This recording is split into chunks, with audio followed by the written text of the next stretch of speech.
안녕하십니까? 2024년 2월 23일 금요일 인도네시아 헤드라인 시작합니다. 첫 번째 소식입니다. 프라보워 수비안토 인도네시아 국방부 장관이 대선에서 우세한 모습을 보이고 있는 가운데 투자자들은 이를 현 정부 정책의 연장선이라는 기대감을 키우고 있습니다. 추정 득표율이 60%에 육박하는 프라보워 후보는 현 조코위 대통령의 후임으로 가장 유력한 주자로 여겨지고 있습니다. 이러한 상황 속에서 인도네시아 주식시장은 긍정적인 반응을 보이며 상승세를 이어가고 있으며 선거 직후 외국인 순매수가 2조 7,300억 루피아에 이르는 기록을 세웠습니다. 이는 신임 대통령의 정책에 대한 투자자들의 강한 신뢰를 반영한 결과로 보입니다. 한편 시나르마스 증권의 리서치 기관 책임자는 패배 후보의 법적 이의 제기가 투자자들의 신뢰를 해칠 수 있다는 의견을 제시하였습니다. 이는 5년 전 선거에서 패배한 후 선거 결과에 이의를 제기하며 지지자들을 동원한 프라보워의 과거 행보를 고려한 발언입니다. 그러나 이를 제외하고는 향후 몇 달 동안 자본 유입이 증가하고 루피아 환율이 안정될 것으로 예상됩니다. 국영 만딜이 은행과 민간 대출기관인 다나몬 은행은 인도네시아 주식, 채권 및 외국인 직접 투자를 통해 큰 규모의 외국인 자금이 들어올 가능성을 예측하고 있습니다. 특히 프라보워 후보가 조코위 대통령의 인프라 건설과 신규 수도 등의 정책을 계속 추진할 것이라는 점이 시멘트와 건설 분야 및 관련 분야의 호황을 불러올 것으로 보입니다. 다음 소식입니다. 인도네시아 대통령 선거에서 국방부 장관인 프라보워 수비안토 후보의 당선이 예상되는 가운데 경쟁 후보들이 부정선거의 소지가 있다며 헌법재판소에 소송을 제기할 계획이라고 밝혔습니다.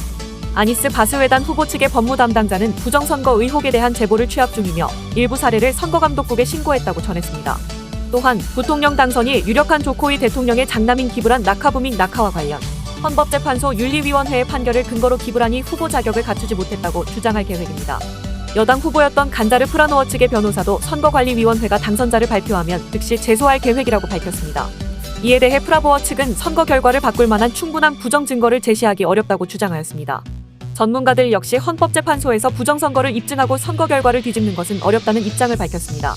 한편 선관위는 현재 대선 개표가 70% 이상 진행되었으며 프라보워가 58.4%의 득표율로 선두를 달리고 있다고 발표하였습니다. 이에 앞서 선거 당일 표본 개표에서 프라보워의 득표율이 56에서 60%를 기록하며 당선이 확실시되는 것으로 나타났습니다.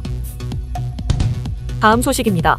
인도네시아의 1월 무역 흑자는 20억 달러로 45개월 연속 흑자를 기록한 것으로 나타났습니다. 인도네시아 통계청의 자료에 따르면 수출이 전월 대비 8.34% 급감한 반면 수입은 전년 대비 0.36% 증가하였습니다. 특히 수출 감소는 광업 부문에서 23.93% 감소한 것이 주요 원인으로 광물 연료 출하량의 가치 하락이 크게 작용했습니다. 수입에서는 석유 및 가스 선정량의 20%가 감소하였지만 기계류 수입이 증가하였으며 태국, 파키스탄, 미얀마 등에서 2억 7,900만 달러 상당의 쌀을 수입한 것이 수입 증가의 주요 요인으로 작용했습니다. 이는 전년 대비 135% 증가한 수치입니다. 참고로 인도네시아의 가장 큰 양자 간 무역 적자는 중국과의 무역에서 발생하였으며 13억 달러 적자를 기록하였습니다. 하지만 인도, 미국, 필리핀과의 무역에서 흑자를 기록하였습니다.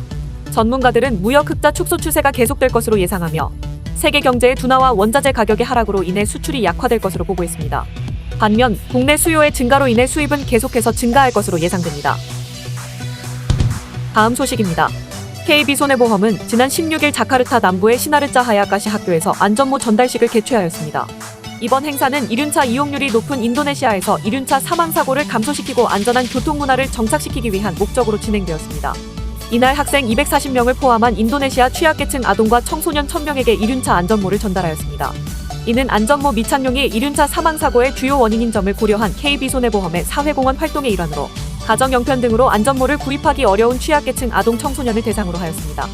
조정래 KB손해보험 인도네시아 법인장은 앞으로도 KB손해보험은 양질의 보험 서비스와 함께 현지에서 사회적 공감을 이끌어낼 수 있는 다양한 ESG 활동을 지속할 것이라고 전했습니다. 다음 소식입니다.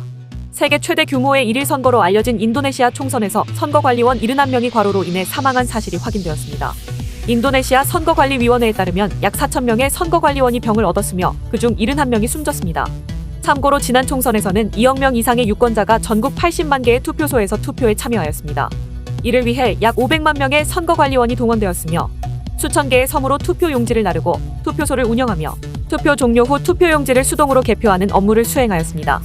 유권자 수가 많다 보니 선거관리원들은 단시간에 과도한 업무량이 부여되었으며 등록된 유권자 수가 가장 많은 지역에서는 선거관리원 사망 건수가 가장 많이 보고되었습니다. 특히 2019년 선거에서도 선거관리원 약 900명이 사망하고 5,000명 이상이 병에 걸린 바 있었습니다. 당시 사망자 대부분은 50세 이상이었으며 당뇨, 고혈압 등의 기저질환을 가진 이들이었으며 이에 인도네시아 정부는 선거관리원의 연령을 56세 미만으로 제한하고 건강검진을 의무화했으나 이번에도 참사를 면치 못했습니다. 한편 인도네시아 정부는 사망자 가족에게 위로금 3,600만 루피아와 장례비 1,000만 루피아를 지급할 예정이나 선거관리원들의 과로사 문제를 근본적으로 해결하기 위한 대책이 요구되고 있습니다. 다음 소식입니다. 우리나라 국토교통부는 최근 한 인도네시아 항공회담을 통해 인천과 인도네시아 바탐을 연결하는 직항 노선을 주 7회 운영하기로 합의했습니다. 해당 결정은 인천공항공사가 운영 개발 중인 바탐 항나딘 공항을 활성화하는 데 큰 도움이 될 것으로 예상됩니다. 참고로 바탐은 자카르타, 발리 다음으로 인도네시아에서 가장 큰 관광지지만 한국과의 직항 노선은 없었습니다. 이로 인해 바탐을 찾는 한국 승객들은 싱가포르를 거쳐 배를 타고 바탐에 가야 했습니다. 특히 바탐은 최근 골프 관광지로 주목받고 있기 때문에 이번 직항 노선 개설로 인천공항공사는 더 많은 승객이 바탐을 찾을 것으로 기대하고 있으며 인천공항의 동남아시아 네트워크를 확장하고 장기적으로는 일본 인천 바탐 환승 모델을 구축할 수 있을 것으로 보고 있습니다.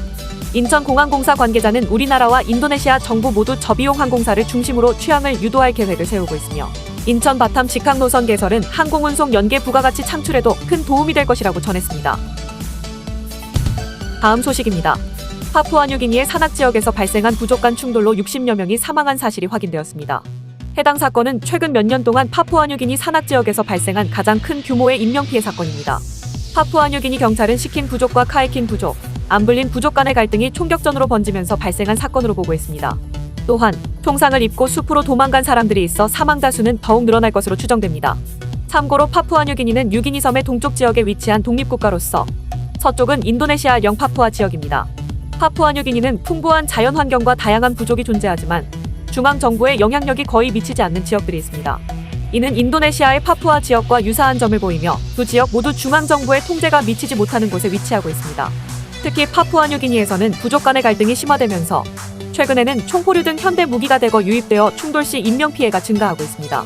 이에 따라 파푸아뉴기니 정부는 지난해 해당 지역에 봉쇄령을 내렸지만 땅이 넓고 지형이 험하며 치안 병력이 부족하여 제대로 통제되지 않고 있습니다. 시청해주셔서 감사합니다. 다음 시간에 뵙겠습니다.